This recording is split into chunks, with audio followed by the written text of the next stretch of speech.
So this is Dr. Francine Shapiro, who I've been talking about. She's credited as the founder of EMDR therapy. She passed away in 2019. This was a later in life picture of her. And Dr. Shapiro originally used the terms big T trauma and small T trauma. And if you've interacted with other colleagues who are trained in EMDR therapy, or if you did EMDR training yourself some time ago, you likely heard these terms, big T trauma and small T trauma. And what's interesting to note is the historical time frame here, because PTSD did not go into the DSM until 1980. And it was 1987 to 1989 that she made the original EMDR discovery, which I'll tell you about here in a minute, and started really researching it in depth. And so it was only within the first decade of the PTSD diagnosis being introduced into the DSM.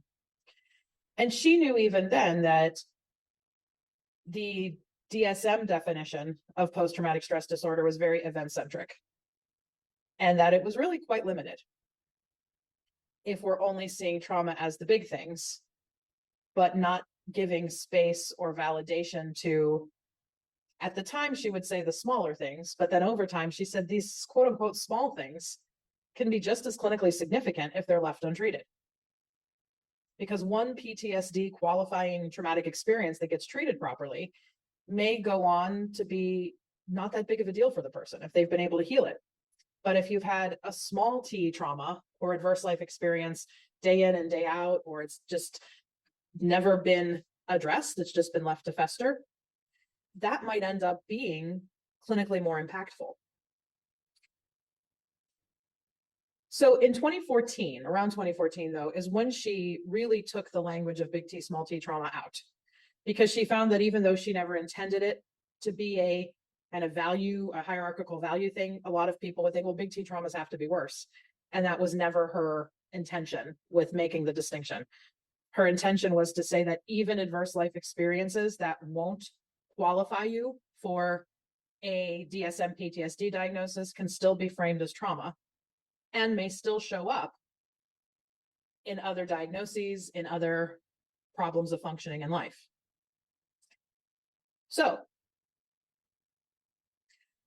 another guided chat. If a person doesn't necessarily qualify for PTSD, or if it's not PTSD, what are some other diagnoses in which we see trauma or the evidence of unhealed trauma being present? Adjustment disorders, that's the one I'll give you, because that was in the DSM chapter, trauma and stress-related disorders. That one is very obviously adverse life experiences that have caused some complications. So yeah, we're seeing a lot here. Depression, generalized anxiety disorder, bipolar, any dissociative disorder, yes. If I can go on a soapbox here, as somebody who, that's one of my specialties, and I treat a lot in that community, I think the dissociative disorder should be in the trauma and stressor-related disorders chapter. But they get their own chapter. Anxiety. Yeah, this came through all right in a row. Yep, DID, bipolar disorders, other unspecified trauma and stress-related disorders. Yeah, so let's go to the personality disorders. Somebody's saying here, borderline personality disorder. I don't have a exact citation for you at this moment, but I know Bessel van der Kolk and others have cited something, it's like in the high 80% of folks with a borderline personality disorder diagnosis meet criterion many times over for post-traumatic stress disorder as well. And if you think about any personality disorder, conduct disorder that you may have treated, is trauma not a part of the presentation somehow? So even though EMDR therapy was originally developed and researched as a therapy for PTSD, and it still has the most body of research for PTSD, a lot of us have embraced it from the beginning, really as a transdiagnostic model. And there is growing research on the use of EMDR with other conditions, because if you're practicing clinically with both eyes open, you can see the presence of trauma in almost everything you treat, especially if you understand that trauma is more than just PTSD, that trauma is any unhealed human wound. And thus we can embrace an expanded issue of it. Yeah, Mary Blaine is saying here, attachment issues, for sure. In the trauma and stress-related disorder chapter, we had reactive attachment and disinhibited social engagement, which are diagnoses of childhood that result as a result of trauma that occurs before the age of 5, usually of an attachment variety, like being separated from a primary caregiver or being moved place to place, etc. All right, so let's pick up from the EMDR story here, and I'll tell you a little bit about who Dr. Shapiro was, and how the therapy itself came to be. So something that I feel is very important, very, very, very important to acknowledge when we talk about EMDR therapy is that, yes, even though this psychologist, who was admittedly a meditation student, very interested in mind-body medicine, studied Eastern techniques of meditation, that even though she developed and codified a really interesting form of psychotherapy here, that a lot of the elements of what makes EMDR, like moving back and forth, whether it's moving eyes back and forth or moving the body back and forth, sitting mindfully with something. All of these have origins in indigenous healing, or the healing practices of any of the first peoples to inhabit the planet. And we could acknowledge what Dr. Shapiro did research-wise to make EMDR a mainstream practice, but we also have to acknowledge the roots of where a lot of this comes from. And mindfulness specifically, which is posited as one of the reasons that EMDR works, traces its origins to the healing practices of India. So Dr. Shapiro was diagnosed with cancer in the mid-80s.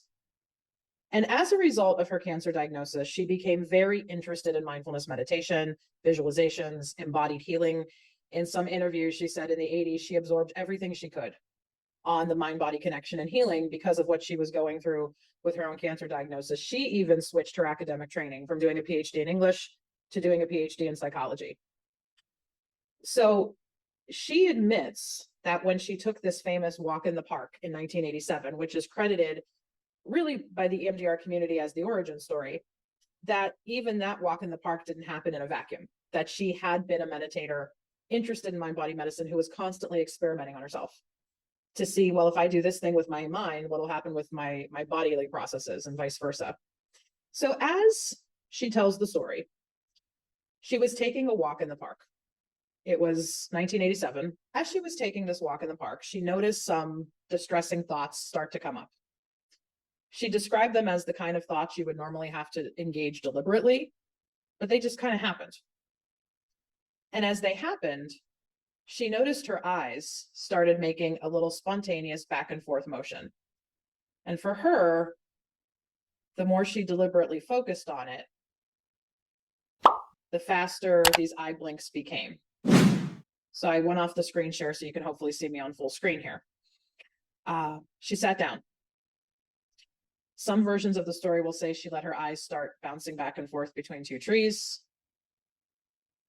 Some versions of the story, she said she was looking at light on the water. So much so, I think she took several walks in the park to kind of keep working with this curiosity she stumbled upon. She noticed that the more she engaged in this process of letting her eyes move back and forth,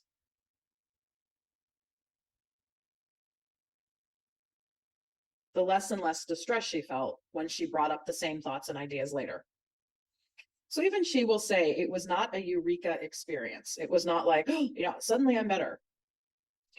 But she was curious about it. Like, is it this thing I'm doing with my eyes that is causing a lessening in the distress? So eventually she gathered a group of her friends who were clinicians together in a kitchen. They were kind of hanging out one night and said, can you just indulge me here and see what happens when we do this deliberately? So to engage the eye movements, she started moving her fingers back and forth. That's why EMDR is sometimes pejoratively called the finger wagging therapy. But the use of the fingers back and forth like this is just to give a person something to track with eye movements. And so, yeah, in trying this out with her friends, she noticed a desensitization effect, that what had been experienced at, let's say, a level 10 distress went down to a level 3. So her thought was that she stumbled onto some kind of eye movement desensitization technique, which is similar to what we do in REM sleep. And so maybe what she had stumbled upon here was REM sleep in some kind of an awakened state.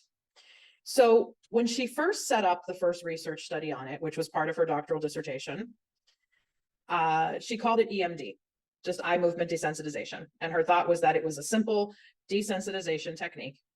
And the study was actually first published in the Journal of Traumatic Stress Studies in 1989, largely using Vietnam veterans as her sample. And yes, it showed clinically significantly positive results. At the time, a lot of people wrote it off and panned it as, this is too good to be true, or this is too weird. It's something coming out of California. How seriously can we take it? She was from the Bay Area. I even have a friend, one of my early EMDR mentors, who's from Southern California. And he said it just sounded like a crazy Bay Area thing to me, right? But it did catch the attention of enough people who knew that just talk therapy as usual was somehow not cutting it with trauma. And maybe there was something to this moving the eyes back and forth that was helping us get at a different part of the brain that had nothing to do with words.